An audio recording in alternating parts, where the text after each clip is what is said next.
Hey, I'm Dr. Watts for Biogenetics, a doctor of chiropractic and an expert in functional medicine and clinical nutrition. Question: can the fear of a thing be worse than a thing? Of course, I'm talking about coronavirus, and of course, I'm talking about the mass media generated hysteria and fear that we've been experiencing for the last 7 to 10 days. While the media uses emotion to push a narrative that's beneficial for ratings, you do have to make sure that decisions are made off of facts and data. The facts surrounding COVID-19, the novel coronavirus, tell a story that I think is wise to understand. The facts and data lay out a story that's really about resilience, both of the virus and the people that have been dealing with it. Fact number 1, COVID-19 is more infectious than the common flu. Because COVID-19 is a novel virus, it means that there is no current immunity in the population. There's no vaccine, and there are currently no treatment measures that have been shown to kill off the virus. Its power is in its novelty, and this is something to take serious. So if we're talking infection rates, then we have to skewer something right here that's been pushed by the media for the last 2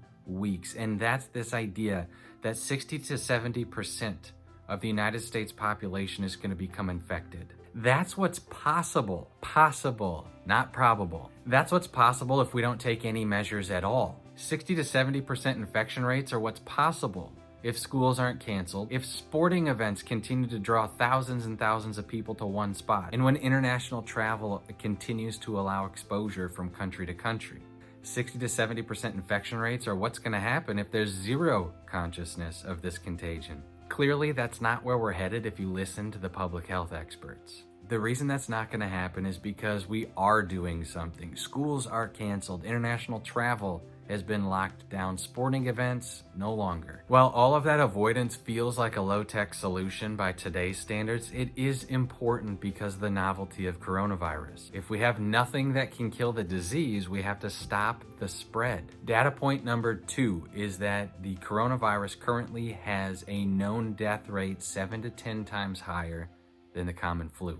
Now, that number will go down over time as the number of tests with positive cases goes up. The current known death rate for coronavirus is between 0.7% and 1.0% of all infected. Statistically speaking, that is a massive number. However, that number will go down over time. The more test kits used, the more positive cases identified, the less the death rate eventually becomes. And this happens in all viral outbreaks. Death rates are initially high because of lack of testing and will decline over time. Data point number 3, most of the infections that have caused actual death are in the elderly and those with compromised immune systems. This really brings up 2 questions: why the older generation, and how does somebody become immunocompromised? In functional medicine, we know that the immune system is like a teeter-totter. It responds to everyday insults in your lifestyle. It's fighting battles on a daily basis, trying to keep your body alive. And this begs the question, how do I make sure I,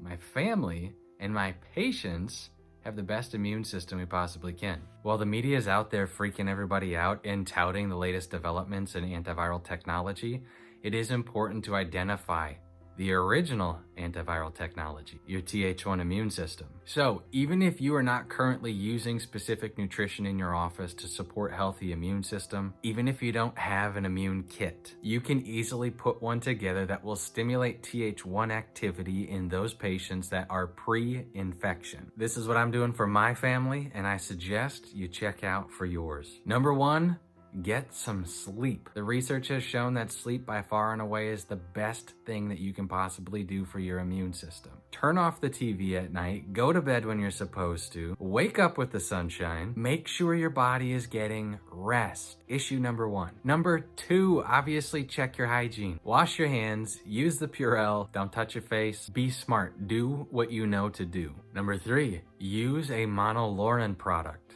Monolaurin's been around for a very long time. It's a classic antiviral support nutrient with a ton of research behind it. A company I recommend is called Lauricidin. You can check them out at lauricidin.com. Number 4, I use Virax from Biogenetics. Herbs that have been shown in the medical literature to stimulate Th1 activity, antiviral activity, upregulate that immune system so that when something comes knocking, the firepower is already ready. Number 5, I use 2 liposomal formulations from Biogenetics called Biojumax BioGmax C with arlopoic acid, and BioGmax GSH. The antiviral activity of glutathione, GSH, is well documented.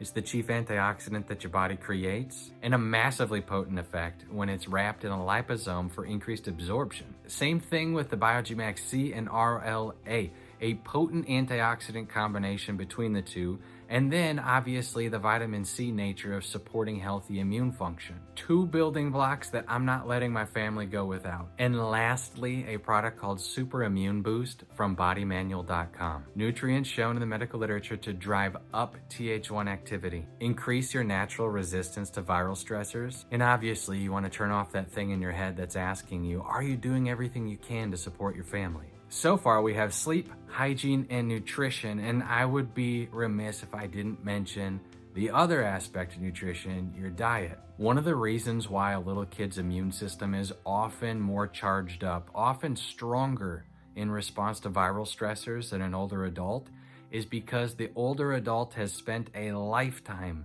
battling smaller fires. Those smaller fires are most often the patient's lifestyle. If your immune system is getting upregulated because it's battling the pizza you had last night or the beverages you've been drinking, if you are eating and drinking food that your body is sensitive to, you're wasting precious immune activity on your lifestyle. You're wasting precious immune activity on fighting something that's easily controllable. In general, meat, vegetables, nuts and seeds, and a little fruit is where it's at. Avoid known allergies and avoid the foods that commonly cause inflammation and irritation, the starches. In summary, do what you know to do.